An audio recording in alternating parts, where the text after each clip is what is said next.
Okay, everybody, welcome to the latest episode of All Too Real 2. My name is Michael E. Cullen II, and with me, as always, is Sesame. Um, this is the second time I've heard someone use the term Uncle Clarence in the past 2 days in Carta, yes, which is pretty bizarre, actually. yeah. Anyways, folks, if you want to watch the episode that we're talking about, please email me mike@cullenpark.com. I'll send it to you. Um, if you can't find it, Which um, is we probably can, but yeah, but I mean, sometimes yeah, people have, if you want the link or or whatever, sometimes people are just too busy to look it up themselves. yeah, So. In other yeah, words, lazy. No, I'm joking, folks. You're not lazy. no, um, so today on the show we are covering the 1994 pilot for the television show 704 Hauser, which was a spin-off in location of of All in the Family and Archie Bunker's place. So because the location 704 Hauser was Archie's old house. So, oh, okay. yeah, that's why in the show Joey Stivic visits, and that's Gloria and Mike's kid. So, Oh, see, I didn't know all that. yeah, It's just watched interesting. it. Okay. Yeah, Yeah, I just watched. Yeah, I didn't know that there's like a history behind all that. yeah. Cool. I remember when this came out. Weirdly, I was in high school, and I remember watching this when it originally aired. So, That's pretty cool. Yeah. yeah. So, the concept of the show is kind of a little bit of a reversal of All in the Family, where you have a liberal dad and a conservative son, as opposed to the other way with the conservative dad and liberal daughter and son-in-law. Yeah. Kind of had a family ties thing to it. Felt like a little bit as well.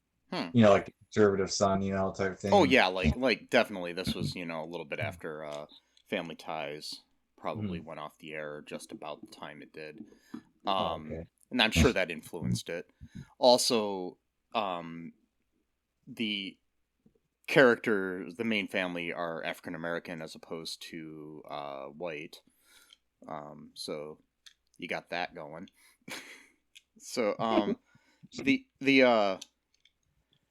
it was kind of like a response to, at that point, Norman Lear, who created the show, who also created All in the Family, among millions of other shows he produced on television in history. He's probably the most prolific sitcom producer in the history of television. Oh, yeah. Um, and he's still alive and doing it at 99 or 100 years old. Oh, geez. Yeah. He does it with he does a lot of the stuff with a guy from Toledo that I can't remember the name of right now, but I'll look it up before the end of the episode. So the he he basically decided to create this show. I'm sharing this little bit of trivia, even though I normally share trivia at the end, but there's not much trivia here. Basically, they had the set from All in the Family and Archie Bunker's place in storage, and they wanted to make use out of it. Hmm. So they created the show. But he also was influenced by the fact that talk radio at that time was getting big with like Rush Limbaugh and the like, conservative talk radio, that is, and to kind of comment on that, along with the younger African Americans who were leaning more conservative at the point. Not all of them were, but there were some out there that were pretty outspoken. So Yeah. he wanted to try to talk about that in society and try to address it. The show obviously didn't. It only lasted 6 episodes, so Oh, really? it, Oh. it didn't have the staying power at the time. It was just kind of not really the right time to do a show like this. Hmm. It was a little bit of ahead of its time, I think, where it was like people just weren't ready for that. plus it was kind of a rehash of All in the Family, but just roles reversed and stuff. And so people were like, well, if I want to watch that, I'll just watch some reruns of All in the Family. So Yeah. yeah. Hmm. But yeah, that's I the like I like memory it. I have of the time of why it didn't last. So Yeah. so anyways, what were your initial thoughts here on this? I mean, I liked it. I thought it was really funny. It had the timing was pretty good. Like with the jokes and good banter.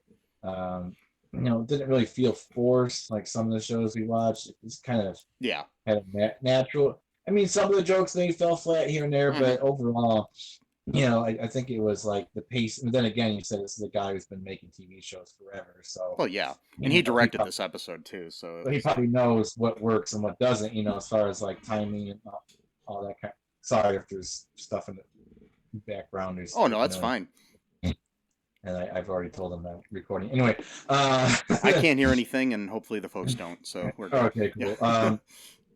Uh, yeah, I mean, since he's done like a million shows, he probably just knows what works and what doesn't as far as like pacing is concerned and timing. Because this episode was 23 minutes long, and I didn't feel like I was like dragging to watch it. Whereas No. some shows we watch are like 19 minutes long, and I'm like, just can't wait for it to end, type of Yeah. thing.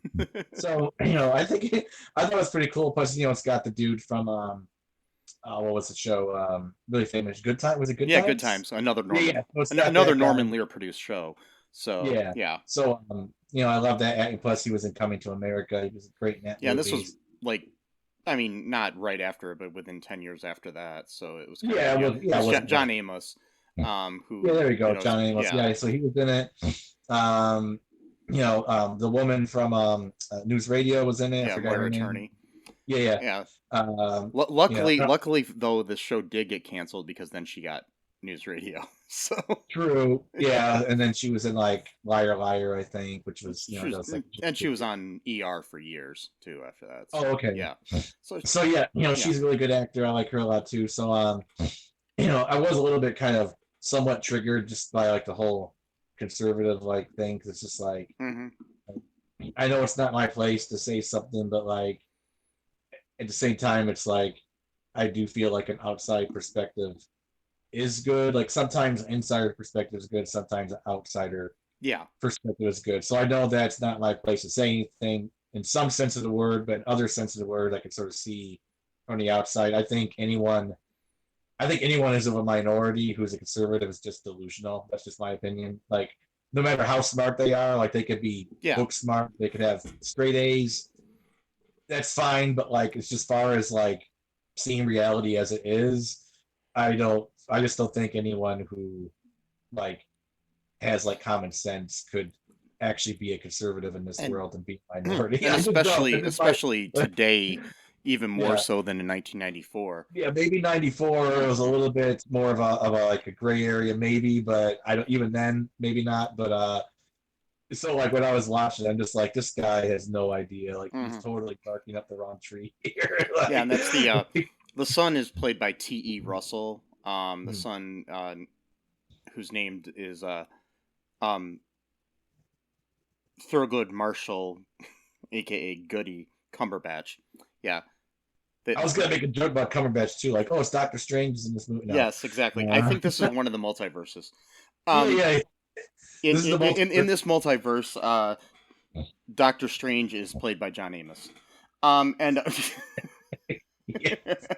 he is Doctor Strange, the Sorcerer Supreme yes. in this universe, and that's why he's so mad at his son. He's like, I taught you everything you know, and that you've used your power to do evil with Yes. it. Yes. Anyway, sorry, So- I mean to go off. Yeah. So, anyways, I liked the show. I remember liking it when it came out too, but then again, I was a big fan of All in the Family, so it was kind of a revert back there. Plus, at the time, I think I was conservative, so Yeah. that probably helped because I don't know, I wasn't real conservative in high school, but prior to that, like grade school, I grew up in a Reagan household, so I was kind of. I used to have a picture of Reagan hanging in my bedroom. Oh my god. Ugh. So yeah. It was one of those type of things, you know. I mean, my dad's conservative, so it was kind of like you know, the house you grow up in sort of thing is what influences you. Same reason I like Michigan football.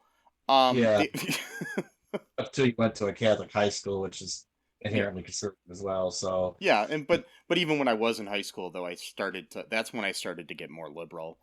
oh, okay. When I got involved in more creative things like theater and Well, of course, art and theater. stuff Yeah. like that, yeah, I became more, you know, when you start to have friends who are gay and things of that nature, you start to get more open minded about the world and start Yeah. to care about things more.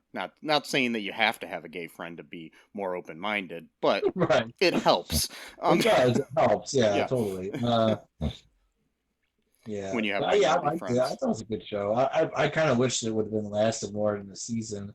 But like you said, if it didn't get canceled, then she wouldn't have gone on to news radio. So, Yeah, but then we'd live in an alternate universe where somebody else played that character. oh Um, yeah, true. but the um the premise of the show was pretty good. I mean, overall, in this episode, the way I liked it. Speaking of like theater and stuff, it played like a one act play. You Yeah, a know, little bit. like everything takes place in basically one or two rooms here, and Yeah, if yeah, exactly. yeah, it not a lot of I mean, a lot of like good sitcoms, in my opinion, take place in one location. And you have a lot of sometimes you need to venture out, but I think a lot of them, like where you got your like All in the Family is probably the best example of that, because most of the episodes all took place in that living room, you know. And for this to, of course, with the show being named after the location, 704 Hauser, if you venture outside of that location, maybe you're not really living up to the title. um Yeah, exactly. no, but it's like Cheers taking place in Cheers, or um I don't know, like or like I'm trying to think of like other good sitcoms where it's like one location and it feels really good, like an old British one act play or something, that you Yeah, got a lot of stuff going on all at once and it's all kind of like a British farce sort of thing, and that's what this felt like to me, because you got kind of the tempo of it. That's why I liked it. Um, yeah. but anyways, plot wise, what goes on here in this episode? Uh, uh, Thurgood, or Goody, he's hanging out with this girlfriend. Sherilyn. Shoot, I forgot her name and Yeah, her character's name. Sherilyn, Sherilyn. She makes like a Virgin Mary drink for him, like a like a or Bloody something Mary, like but it's not alcohol. yeah, without yeah, and then and they're kind of like kissing and stuff, and then he stops her. He's like, no, we can't, I can't do stuff or whatever because I'm saving myself for marriage or whatever, and then she kind of wants to get married, but he doesn't really want to because he's afraid that his parents won't approve because she's white slash Jewish, which even then it's a weird thing. It's like, are Jews really white? Because the Nazis certainly don't think so. So it's like, but anyway, it's a whole other Yeah, but it's a I'm whole other pretty sure argument. Like, An African American like Ernie Cumberbatch does, So yeah, like Johnny Mass's character. yeah. So like he's kind of worried about, his parents like, disapproving of, that, which is interesting because so we kind of got like already we kind of have like some contradictory stuff going on where he's a black conservative who has no problem with being with a white woman, but his parents are liberals, but they have a problem with him being with a white woman. So it's like that Yeah, kind well, I of mean, it really does kind right. of show you the nature of the world at that time, Yeah, where and also the nature of the fact that people aren't really black and white, not racially, but you know what I mean. Like people have yeah, layers to them, where you know yeah, sometimes I'm not trying to defend anybody that does stupid shit like Clarence Thomas, but some people who is also married to a white woman. Um, yeah, but the sometimes people have views on one thing that you think is kind of liberal, but they are really conservative yeah. people. It's just the way it is. And Unfortunately, it's because they're not politically educated and they don't understand. But yeah, Yeah, because every issue is tied to another issue. That's just the fact of life, and exactly. so it makes no logical sense to be like, oh well, I'm super right wing on this issue, but super left wing on this issue. Well, you just cancel each other out. But yeah, but I understand most people don't understand the reality of their political world, so that's we end up with people who just contradict themselves. That's just And people who are really strong on one issue and nothing else, yeah. like So that's just abortion. the Yeah, fortunate reality. Anyway, sorry, but what I thought that was interesting though is that he's like Mr. Conservative, and he's like, yeah, but I got this white girlfriend, and then they're like, parents are like, oh, we don't like our son being conservative, but we also don't want him dating a white woman. It's like, okay, and so like that's part of the that's kind of part of the tension. yeah. Well, Or it one, is also they're like '60s era black people who were yeah, possibly members of the Black Panthers. Not saying they were, but you know what I mean, or had friends who were, and are kind of right, more of, or maybe they had friends who were, you know, Nation of Islam, or other things that influence them in certain ways, or they're just really proud of their heritage. right, And not saying they're right or wrong. I'm just saying that's what they are. yeah. I mean, it's fine to be proud of your heritage, but Yeah. this idea that like your heritage is going to be diluted Oh yeah. by someone else coming in. I mean, that's the same. That's like what the white nationalists are saying. It's like Exactly. we're losing our, Hmm. it's like how are you losing your whiteness by other people living by you? Like that doesn't make any sense. Like, is your skin magically changing color? Like, And like another thing I wish we were able to have, but we didn't have time really before we recorded this episode, like maybe have a mm, black perspective on this show. mm. If anybody out there wants to give their perspective, feel free to message me, Mike at cullenpark.com. I mean, I would love to hear and maybe talk about in a future episode about this or other shows that have a political bent from out history. I just want to get different views, and anybody, not necessarily just black people, but anybody. Well, anyone except for like white nationalists and Nazis, but um, you know, Well, I can. they don't get I'll take your messages and send them to Mike at cullenpark.com, and then I will forward them on to the FBI.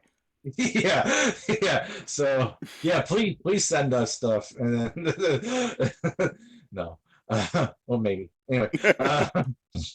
But yes, yeah, so we got that going on. They, because their parents are going to be coming home from church.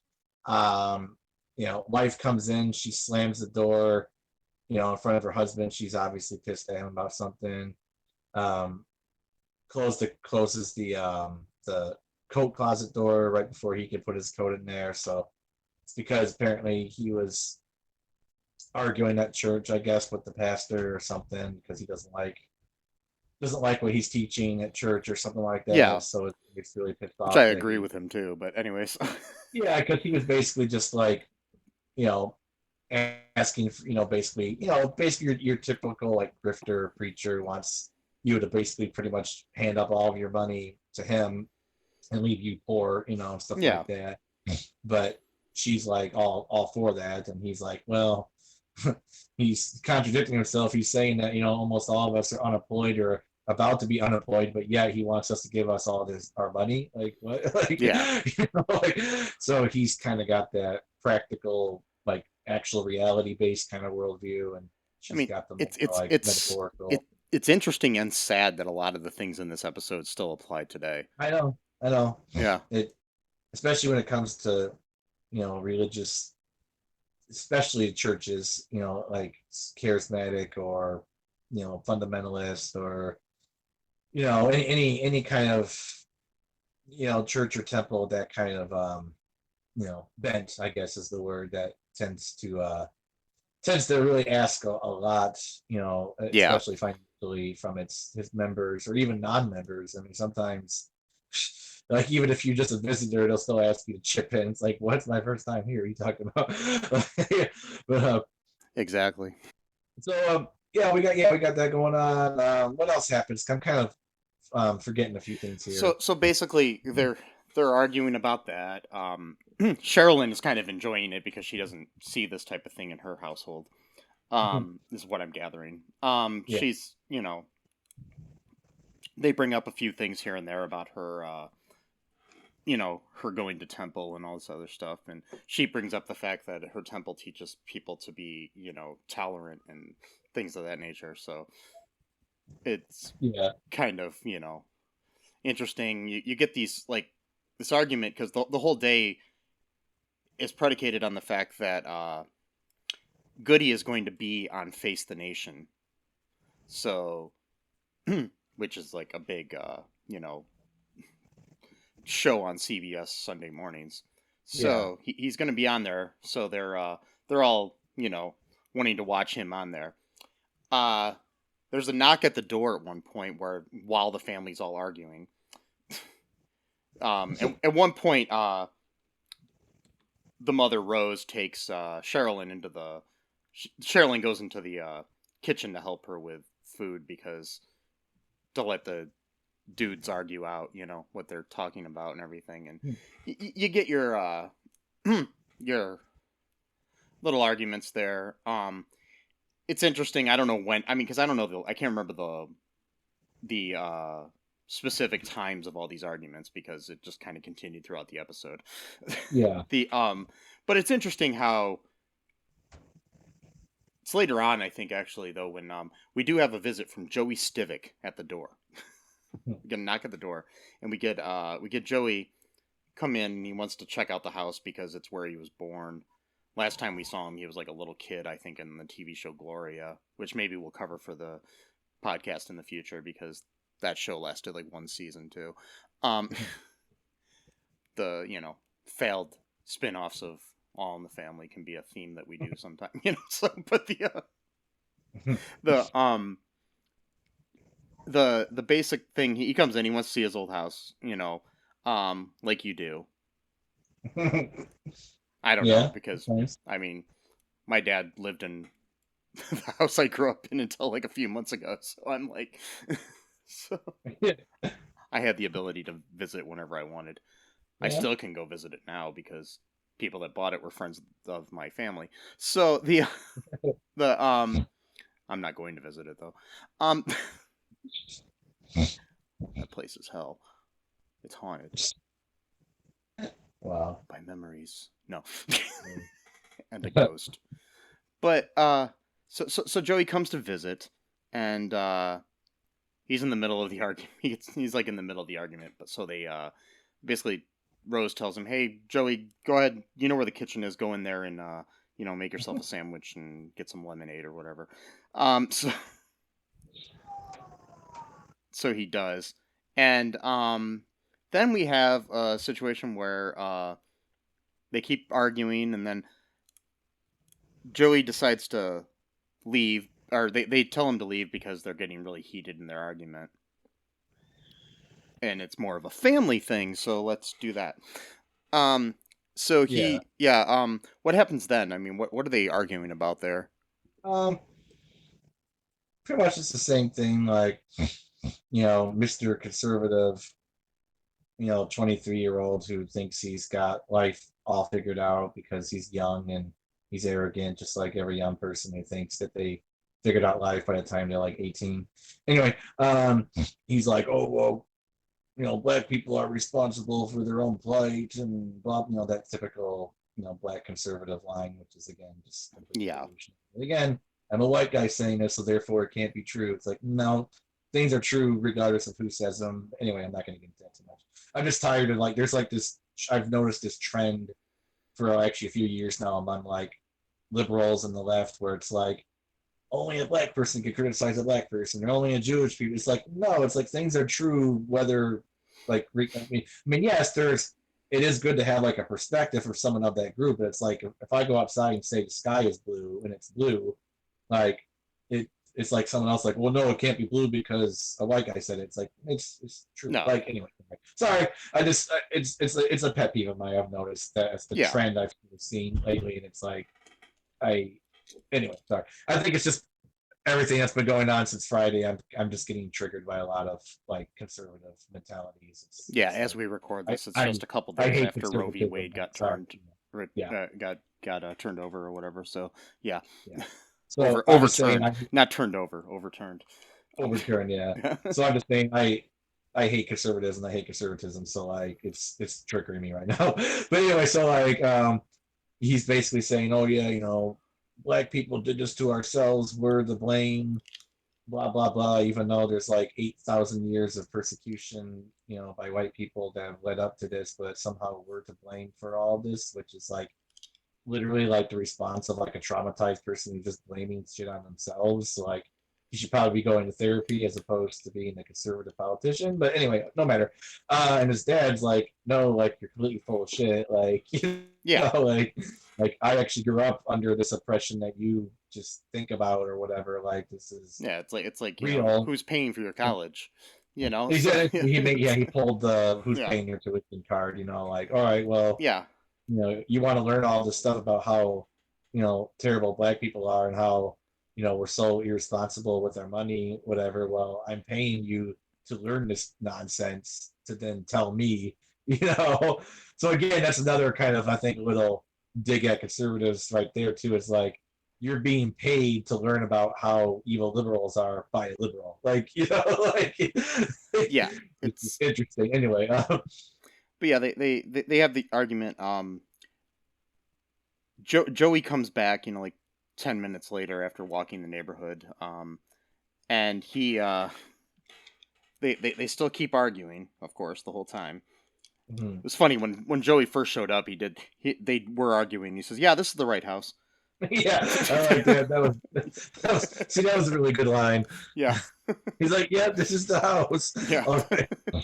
The I think he was only in one episode, Joey, but I think the show should have left him in as a character. Yeah, And it, he kind of had like the weird, like spaz kind of. yeah, He was like but the spaz dude in the show, yeah, like kind of acting like all. kind of a screechish sort of thing, but not Yeah, not like really, just the but you way know he what I was mean. acting was all weird, and Yeah, yeah, or the or if we want to go with family ties, like Skippy who lived next door to them, sort of thing.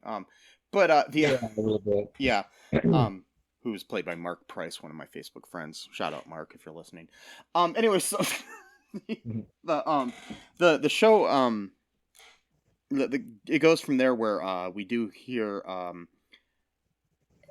interesting thing that I just want to bring up. Talks about Clarence Thomas being an Uncle Tom,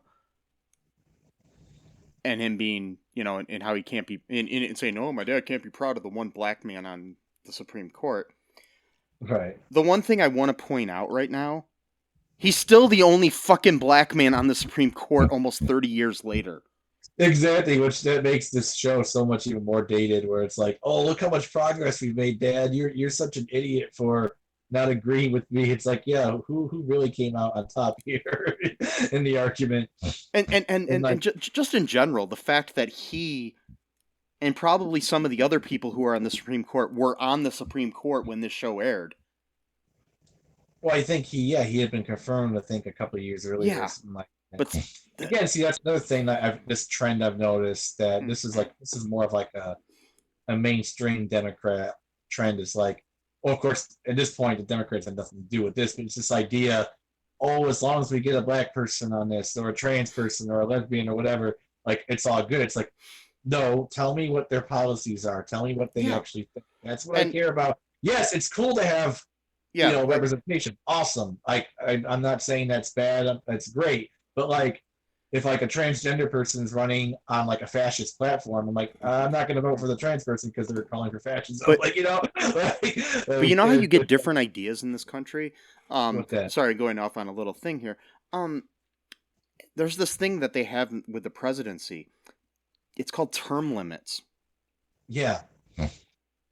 Life appointments are ridiculous. Yeah, lifetime appointments or people that can just be reelected until they are fucking wheeled into the fucking chambers over, like Strom Thurmond or something, I'm just saying that.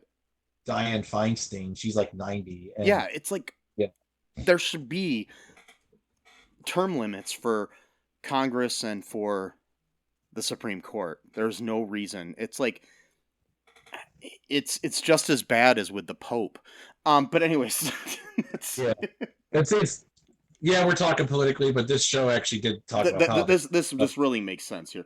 But it does. but it just really shines a light on it when I hear the word Clarence Thomas in a show from 1994. I know, man. It's fucking wild. And he would call him Uncle Clarence, which is what Samuel L. Jackson just did recently. Yeah, That's why, and I just watched it just right now, like before we yeah. recorded it. So I'm like, oh my god, it's literally the second time in like the past 2 days where See, actually, I watched it Thursday before the oh jeez, ruling, and then I watched it again just now. So wow. it was like weird. Yeah, because I saw the article or whatever it was last night. Some of my mom actually sent it to me, like to like a link or whatever. And then I read the article, and then I watched this like I don't know, like 18 hours later or Yeah, something. it's I'm like, funny. oh my god, this is weird. I'm like So hearing the scene it's played. Like, it's an interesting Bader Meinhof phenomenon where you don't hear something or see something, and then all of a sudden it's everywhere. yeah, it's just wild. And plus, too, Even it's got in a sitcom from 1994. That's just weird. exactly. And plus, too, it wasn't the sense of like you heard that and like your subconscious picked it up and you suggested the show. Mhm. No, you suggested the show last week, like Yeah, last Saturday. So I guess it's like a week before even the whole ruling even took place. So yeah, and it had like nothing to do with that when I suggested this because I forgot yeah, about all the Clarence Thomas shit. I hadn't seen it since 1994, and I just remembered its existence, and then I came across it on YouTube, and I'm like, hey, let's watch this. So it's just yeah, weird. it's just yeah one of those things where it's just like wild coincidence or fate or whatever you call it. But anyway, yeah, sorry, I didn't mean to get sidetracked. Oh But no, it's yeah, fine. Yeah, he but he does bring that up. They have this. It's a really funny scene where you've got them arguing with each other, and Joey's stuck in the middle, just like trying to well, eat. they're all trying to convince Joey of their point of view, which is Yeah, hilarious. They're like, and he's doing this thing where he's looking at somebody. He's like, "Yeah, yeah, that might be a good point. Oh, yeah, it might be." He's just trying to eat. like, yeah, I don't think he that really was gives a shit. hilarious. I think he's just trying to eat. Yeah, I know, like Goodie's like literally like walks up to them and he starts to like his dad's like oh well what you gotta realize is like Yeah, which I don't know that was just like a nice little I it don't know it'd be nice little interesting to gag see or them like whatever. kind of redo this show today. It would Not just be the necessarily. same. That's the sad part. The show would Yeah, be exactly the exactly. same. But it'd be interesting, and I'd like to see them keep like a Joey type character, like maybe change the whole thing. It doesn't have to be related to All in the Family, but Yeah, something like this would. I mean, there's probably things. I mean, you've had like Blackish and other things that have had commentary on Black America and stuff recently. oh yeah, So definitely. yeah, that have done it a lot better. So Much more nuance and yeah, stuff like that. And probably a bigger budget though, to be fair as well well. yeah. Where they could go outside the home and have Yeah, scenes well, like school and plus most TV shows nowadays have a bigger budget than this probably had. yeah. Probably most of your But that most of show, your money probably went to pay John Amos at this time. So oh yeah, I'm sure of it.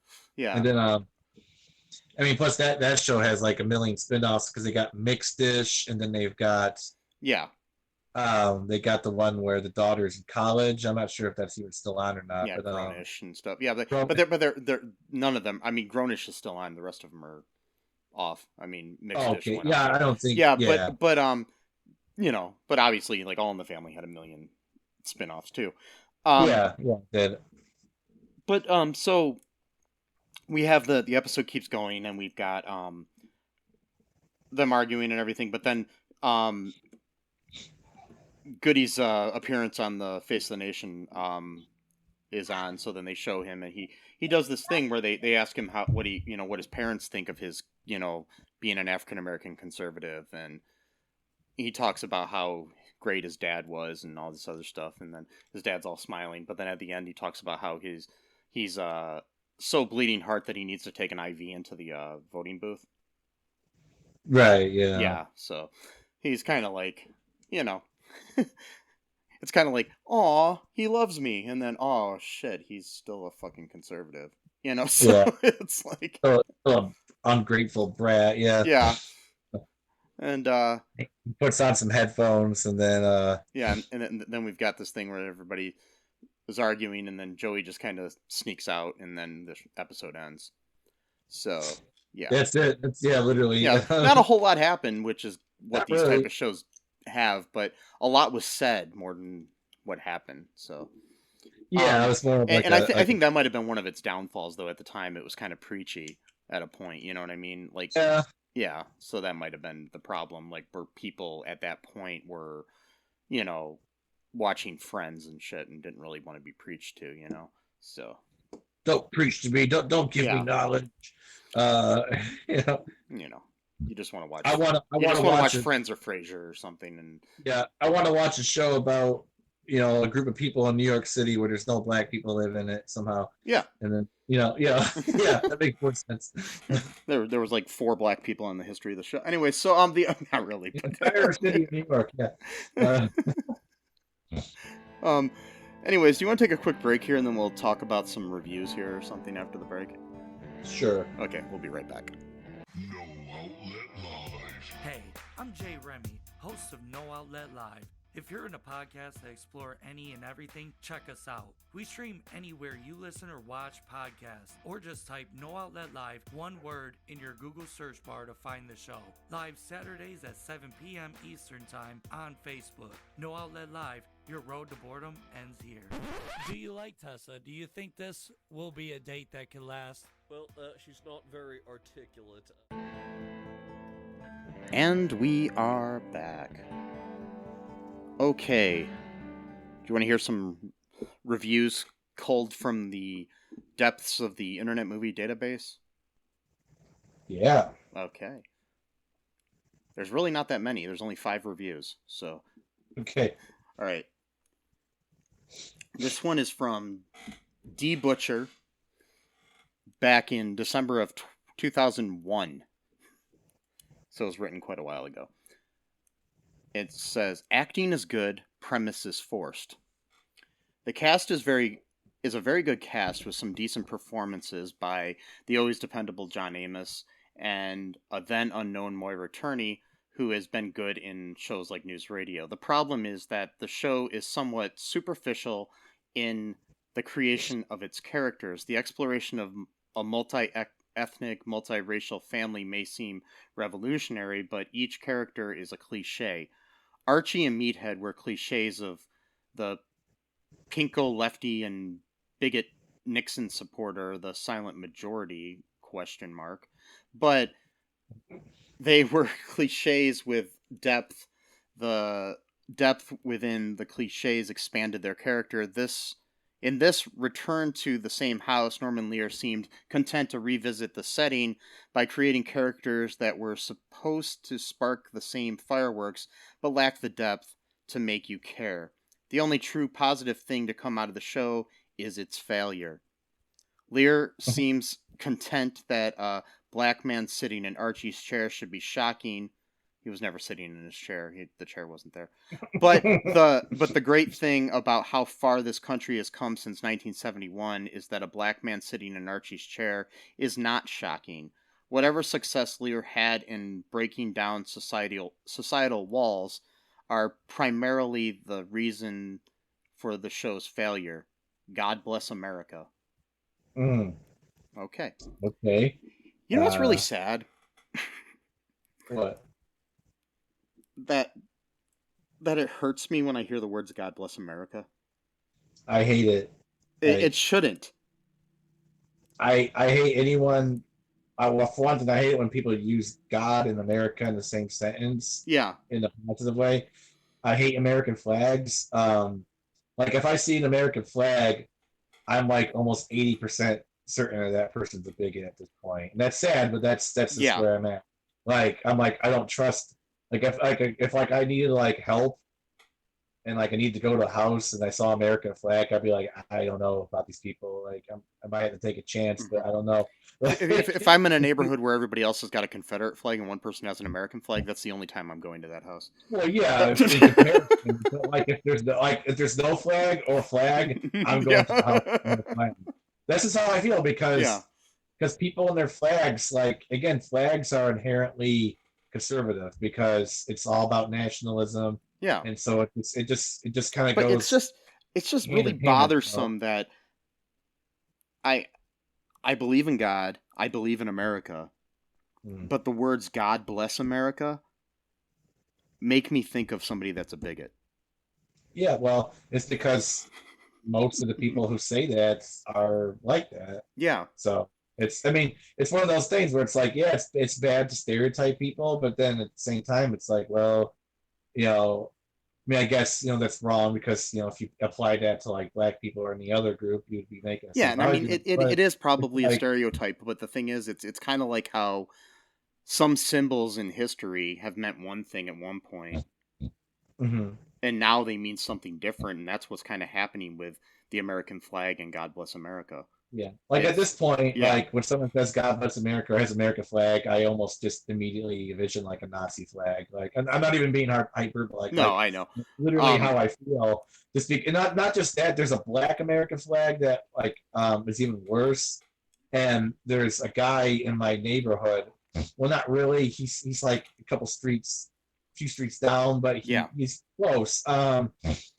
And he's got a black American flag, and that's actually really, really scary because that has history behind it, and it comes from the Confederacy, and what that meant was that the Confederate Army basically had like orders at that point to take no prisoners and to do no quarter. Yeah. So like they would just kill anyone in their way. It didn't matter if they were like, because like the rules of warfare state like, if someone's not fighting you, like you're not supposed to kill them, like you're supposed to just take them prisoner or whatever.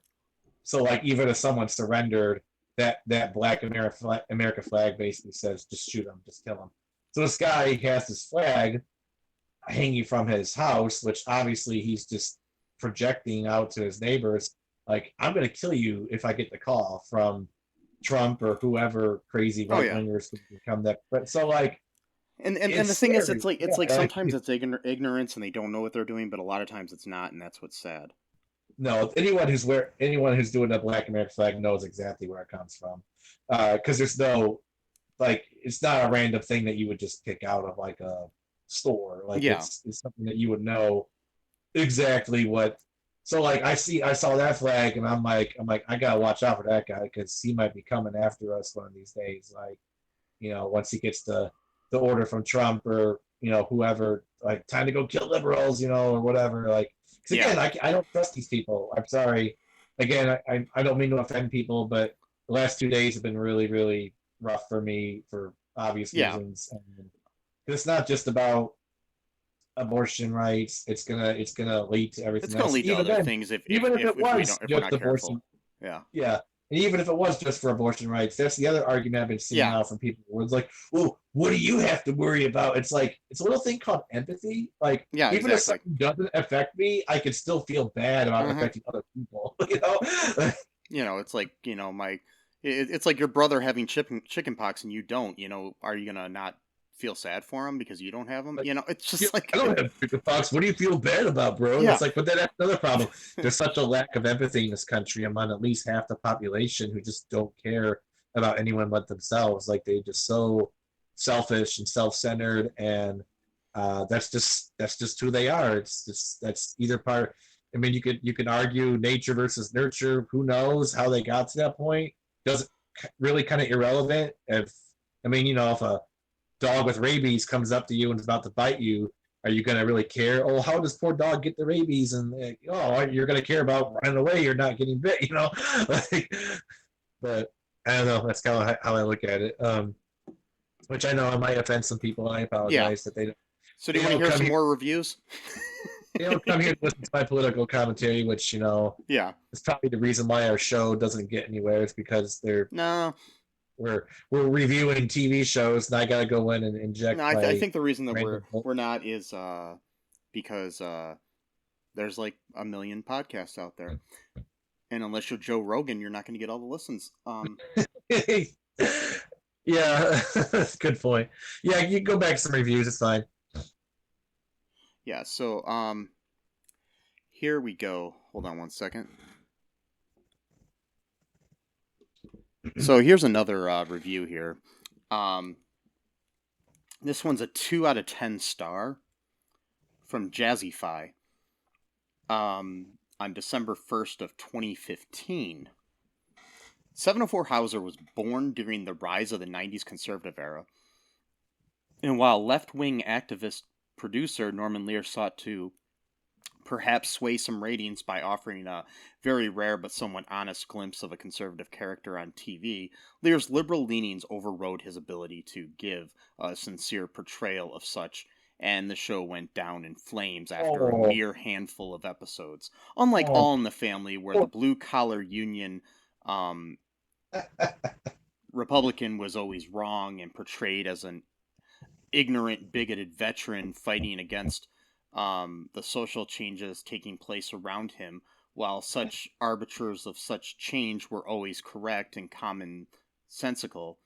704 is the complete opposite, with the head of the household as the hero who is correct in his beliefs that things haven't improved, while his conservative Republican son is now the one out of touch. Some things will never change in Hollywood, which is the goal and which is its goal and lifelong ambition. They did make a typo here too. They said union, blue collar union. They said Democrat, but Archie was not a Democrat. No, he was conservative. Mm-hmm. And by the way, okay, Mr. Moron here who's commenting, whatever his name is, conservatives are inherently anti-union, so that's like, well, Archie was in a union, but still. So then that means he's just a contradictory. Again, like what I was saying before. And actually, conservatives haven't always been anti-union. It was just kind of like it grew slow, very fast, but not So, majority of the time, because they viewed unions as being communist. There's a whole history of anarchists and communists, using unions to build up the worker. Because that's such a terrible thing, right? Because in order to be a conservative, you have to hate yourself and hate workers. For some reason. Because you imagine yourself that you're going to be the millionaire one day. You're going to be the business owner. So when that happens, you don't want to have to pay taxes. And of course, you're most likely always going to remain on the factory floor until you die. But whatever, dream big, I guess, and just dream, because that's all it's ever going to be is a dream. But anyway, so like, Mr. Hollywood. Okay, well, your people have had ambitions for the past 50 years, and you got what you wanted.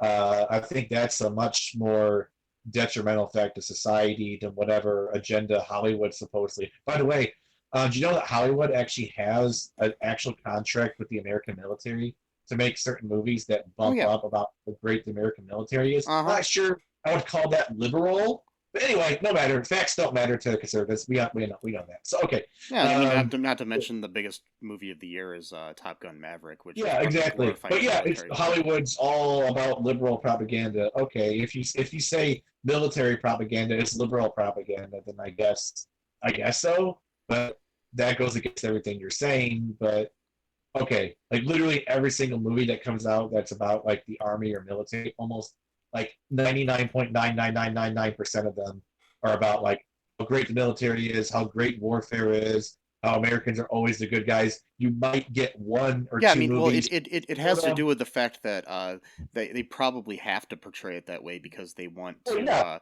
they want to use the bases or other things for their movies, and it's just like you can't have somebody drinking a Sprite in your movie and be a villain and expect Sprite to sponsor your TV show or movie. You know what I mean? Yeah.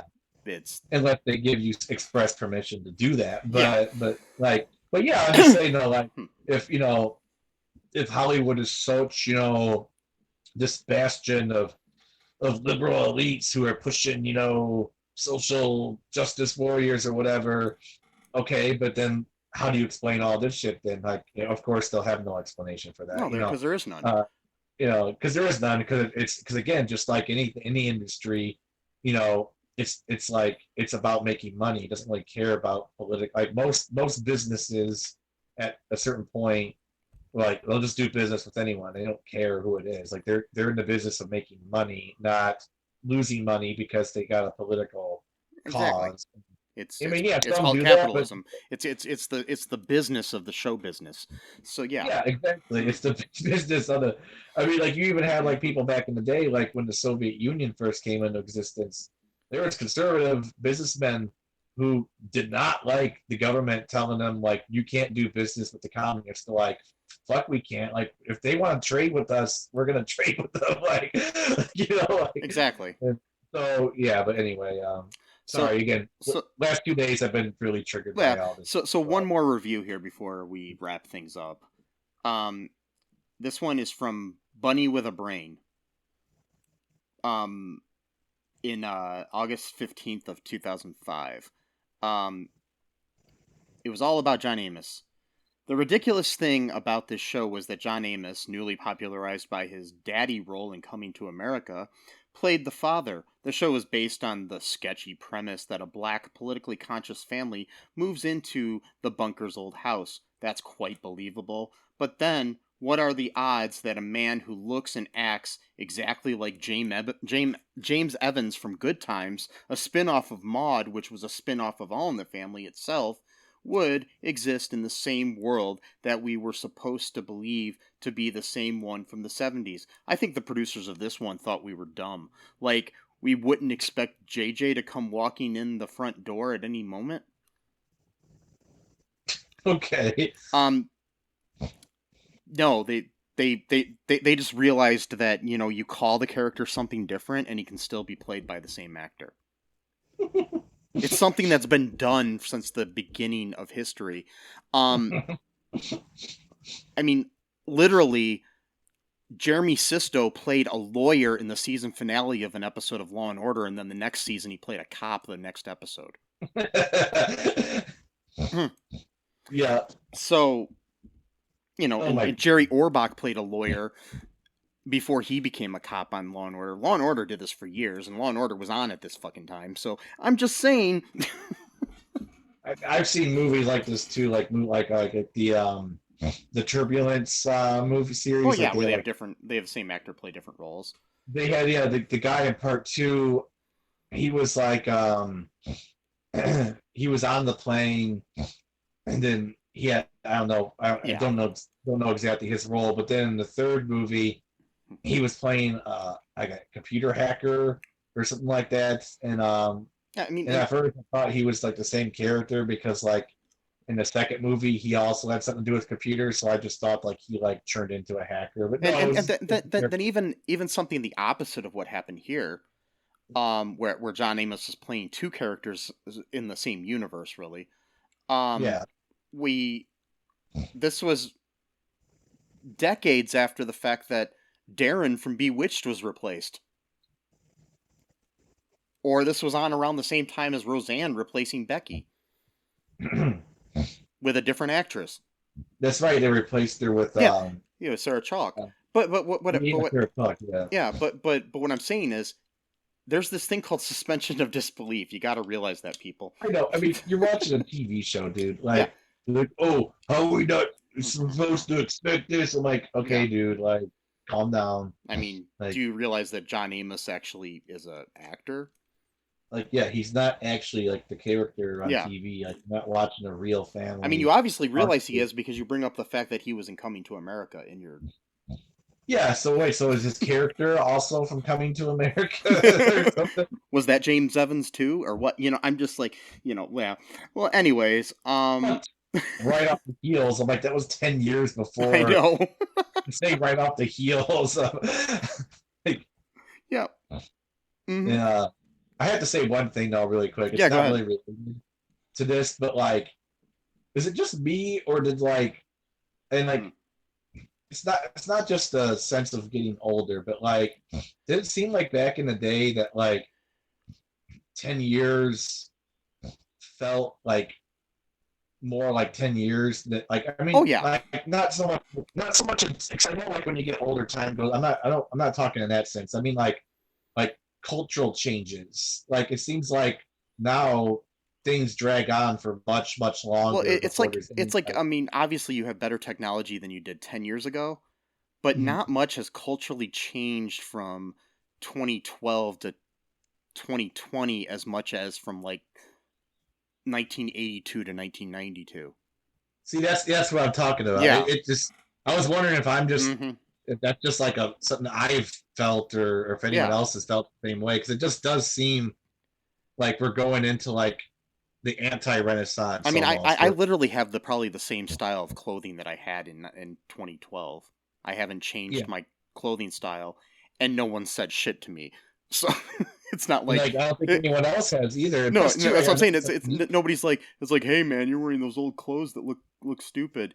You know, it's not like when if in 1992 you were wearing like day glow pants or something. You know what I mean? From 1982 or whatever. I don't know. I'm probably off on my dates, but you know what I mean. No, I hear you saying, but it's just like Yeah. even like with music and stuff. Like, so Yeah. for example, like let's say, the changes that went on in music from 1982 to 2002. So that's 20 years.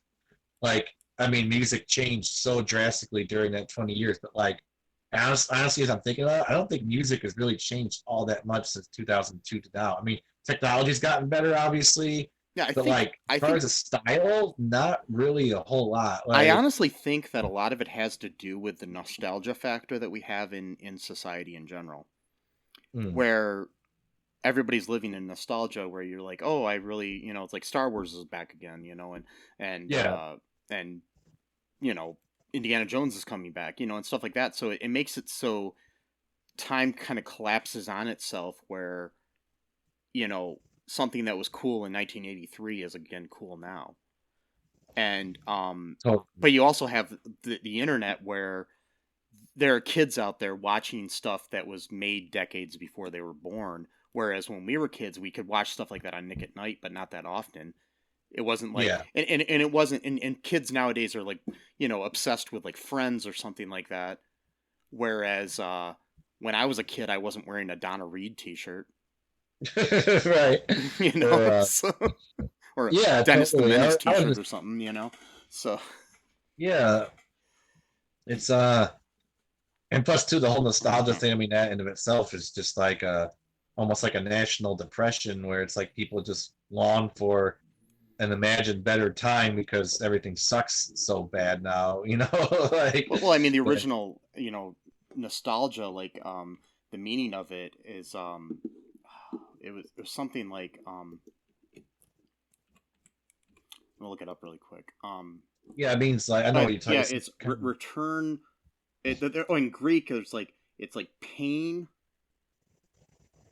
and returning home to pain and stuff like that. Is it's so a lot of it has to do with pain, but we've repurposed the word to mean kind of like it's more like now it's like I think it's dealing with the current pain by masking it with past joy, I mean, yes, yeah, it's what it is. It's like a coping mechanism. Yeah, where it kind of makes sense to me, but I still hate it when people say, "Oh, that new version of this ruined my childhood." It didn't really ruin your childhood, but I kind of get the idea behind what they're saying. But I still think it's the stupidest statement you can possibly make. It is, because like the original version's still there, bro. Like, I mean, 704 Hauser, if you didn't like it, didn't ruin All in the Family. All in the Family still existed, to keep on top. Well, they say it's like, yeah. Well, since the canon, they've changed the story, so officially it's canon now, and I can't accept that or I can't take that because but 5-year-old Mikey was still in the theater enjoying that movie when it came out, and now that they're made a really bad sequel like 20 years later or 30 years later, it doesn't mean that little Mikey who enjoyed it that day is now depressed. No, but they're saying it ruined the memory, I guess. Yeah, but the thing is if you're living in a memory, it's grow the fuck up. It's like the people that can't let go of the fact that the Cleveland baseball team is now the Guardians. Which you're like a black person in Star Wars or whatever, and then, it just ruins their life or whatever. Yeah. Nothing's the same. I mean, if you want everything to be back the way it was before, get rid of your computer, get rid of the internet, get rid of your car, get rid of everything, and just live off the grid somewhere in the middle of nowhere and enjoy watching your old tapes of the Cleveland Indians. So sad. Yeah. All right, he's gonna hit a home run. I know it. Oh yeah, there it is. Yeah. I've watched this a million times. I know what's gonna happen. Yeah. I don't know. Anyways, we've gotten totally off topic here. Anything else you want to say before we wrap things up? It's my fault. I know. Oh no, it's fine. I get these dumb rants, and especially with this show, where they're actually talking about that very subject. Well, I think this show brought up a lot of good things that are sadly still relevant today. Yeah. You know, like almost 30 years later. So. Yeah, we can wrap it up. That's good. Yeah.